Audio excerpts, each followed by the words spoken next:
그럼 대표님께서는 지금 주력으로 하고 있는 나라 대상이 일본이신 거예요? 다른 나라도 혹시 있으신 건가요? 싱가포르에 진출했다가는 실패했어요. 네. 근데 이제 이게 우리조차도 네. 한 나라를 개척하는데 최소한 3억에서 5억이 들어가는 거예요. 그래서 이제 우리는 할 수 있는 기반은 다 만들어 놨는데 우리가 못 나가는 거죠, 지금. 그래서 나갈 준비를 하고 있는 상태입니다. 궁금한 게 사실 나라마다 그 특성이 있잖아요. 네. 그래서 뭐 일본에서는 이미 성공을 거두셨고 싱가포르 같은 경우는 어떻게 보면 실패를 이제 하신 상태인데 그럼 그 나라별로 좀 시장의 특성이 있다면 어떤 게 있을까요? 일단은 싱가포르에서 실패한 가장 큰 이유는 인구가 너무 작더라고요. 550만 명을 놓고 이 마케팅하기가 정말 힘들었어요. 그 다음에는 각 나라마다 어떤 물건이 확실하게 팔릴지를 정하는 게 무척 힘든 것 같아요. 근데 그 점에서는 제가 생각했을 때는 한 나라를 개척하는데 우리가 도로를 까는데도 한 3억에서 5억이 들지만 네. 신규 아이템을 갖고 나가는데도 2, 3억이 들어가는 거예요. 그래서 특징이라기보다는 지금은 그런 이제 재정 상황이 안 되니까 안 나가는 거지. 뭐 나가는 게 어려운 것 같지는 않아요. 어떤 의미에서는 세계에서 가장 시장을 개척하기 힘든 나라가 일본일 수도 있어요. 어떤 그렇지 관점에서 그럴까요? 일본 상품이 너무 좋아요. 맞아. 그다음에 동시에 기반 좋아요. 시설이 한국보다 결코 뒤지지 않아요. 그렇기 때문에 일본에서 성공하는 게 굉장히 힘들어요. 그래서 지금도 우리 주변에서 일본으로 진출해서 성공한 회사를 찾기가 정말 힘든 거예요. 그렇지만 티쿠는 어쨌든 성공한 거죠. 그래서 다른 나라 가는 게 어려운 것 같지는 않아요. 제 생각에. 그럼 혹시 뭐좀 요새 뭐 각광받고 있는 나라들이 뭐 베트남도 있고 뭐 중국도 있고 한데 그럼 그 추천할 만한 아이템이 있다면 뭐 일본이든 뭐 싱가포르이든 생각해 두신 게 있으실까요? 그 예를 일본으로 나갈 때 좋은 거는 네. 참 이런 얘기하기가 좀 어색하긴 한데 네. 일본에서 노동력이 많이 들어가는 물건은 일본에 파는 게 좋은 것 같아요. 선진국에. 그러니까 다품종 소량 생산. 그러니까 손이 많이 가는 것 이런 것들은 선진국 참 우리나라도 선진국이죠. 그렇지만 뭐 굳이 따지면 선진국 쪽으로 나가는 게 좋고 동남아가 정말 좋은 시장이라고 저는 생각해요. 근데 동남아 쪽은 주방용품, 패션용품, 화장품, 애완용품, 네. 공구, 악기 이런 류로 선진국에서 후진국으로 가는 게 유리한 상품을 데리고 나가는 게 가지고 나가는 게 요령인 것 같아요. 그러면 지금 예를 들어서 어느 분이 해외 직판을 하겠다. 근데 나는 베트남에 가고 싶어. 네. 근데 아직 베트남은 안 되시는 거죠? 베트남도 돼요. 우리는 그런 시스템을 만들어 드릴 수 있는 그러니까 거예요. 사람만 있다 그러면 거기서 하겠다는 의지만 있으면 정말 내가 열어드릴 수 있다. 베트남에 팔고 싶어 이렇게 확실하게 얘기해 주면 우리가 그 길은 뚫어 드릴 수 있어요.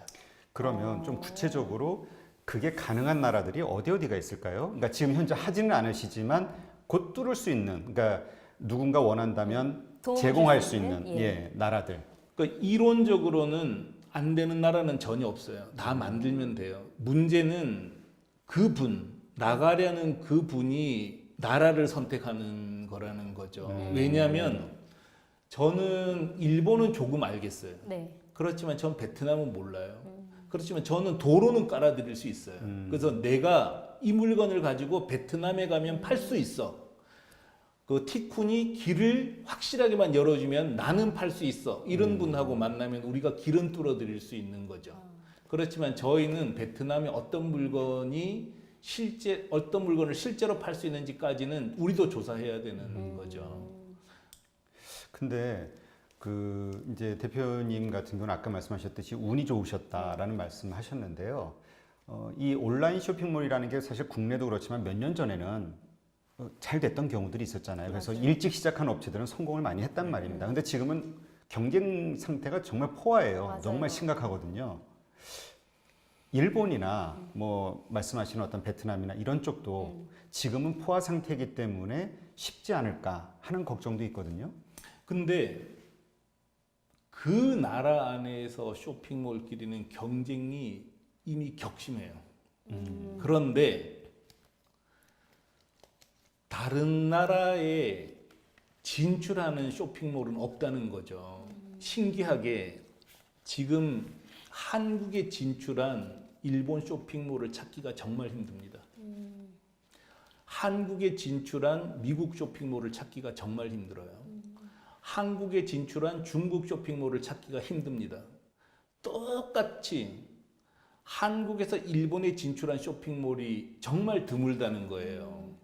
제가 생각했을 때는 한국에 있는 그 수많은 쇼핑몰 중에서 일본이나 다른 나라에 제대로 진출한 쇼핑몰이 제가 봤을 때 100개가 절대 안 돼요. 그런 면에서 보면은 다른 나라로 파는 거는 여전히 경쟁력이 막강하다는 거죠. 경쟁자가 없어요. 근데 온라인 쇼핑몰을 한다면 이제 결국 한국에서 일본으로 진출하는 그 우리 이제 쇼핑몰이 되겠죠. 해외 직판 업체들.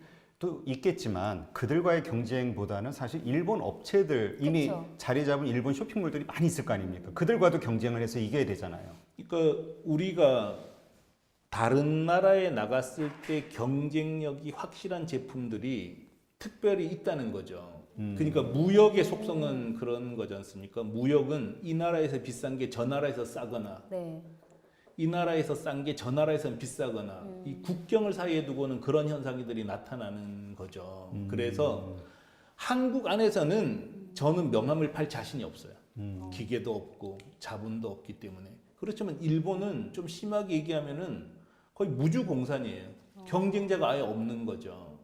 그런 것처럼 예를 들어서 플라스틱 용기가 한국 안에서는 경쟁이 극심해요. 네. 그렇지만 일본이든 미국이든 심지어 중국에까지 한국 플라스틱은 경쟁력이 막강합니다. 이런 것처럼 그 나라에는 그런 상품들이 없는 거예요. 그랬을 때 우리만이 가지는 특별한 강점을 가지고 넘어가는 거기 때문에 경쟁자가 없어요. 일단은 그 나라의 특성도 알아야 됐지만 아이템 선정을 정말 잘해야 될 것 같다는 생각이 드는데요. 아, 그러니까 지금 대표님 말씀을 들어보니까 내가 해외 직판을 통해서 성공하려면 그러니까 결국은 그 나라 현재 그 형성된 시장 사업자들보다 월등히 좋은 가격으로 판매할 수 있는 경쟁력을 갖고 들어가는 거네요. 그렇죠. 그게 있어야지만 성공할 수 있는 전제가 되네요. 근데 이제 좀 이렇게 말씀드리면 또 이제 완전히 초보자인 분들은 실망할 수 있는데 네. 사실은 제조자나 네. 기존의 판매자들이 그걸 다 알아요. 내가 파는 이 물건이 일본의 경쟁력이 있는지 없는지는 판매자들이 모를 리가 없어요. 그래서 똑같은 옷도 저는 옷을 모르거든요. 네. 그래서 일본에 옷을 보여주면은 옷을 파는 분은 이거 얼마짜리 딱 안단 말이에요. 가방 파는 분들은. 그렇기 때문에 해외 판매하는 거는 초보자가 하는 건 아닌 것 같아요. 이미 기존에 국내에서 판매를 하거나 제조를 하는 분들은 그 시장을 정말 잘한다고요. 내가 베트남 팔면 안 될지 그걸 모르면은 모를 리는 없어요. 그런 면에서는 초보자들이 하기는 조금 어렵다기보다 초보자들은 어차피 국내에서 안 하던 분들이니까 좀 어렵죠. 네. 제가 생각했을 때는 국내에도 수십만 명의 중소기업이 있거든요. 네. 이분들이 나가는 게 더 급한 문제 같아요.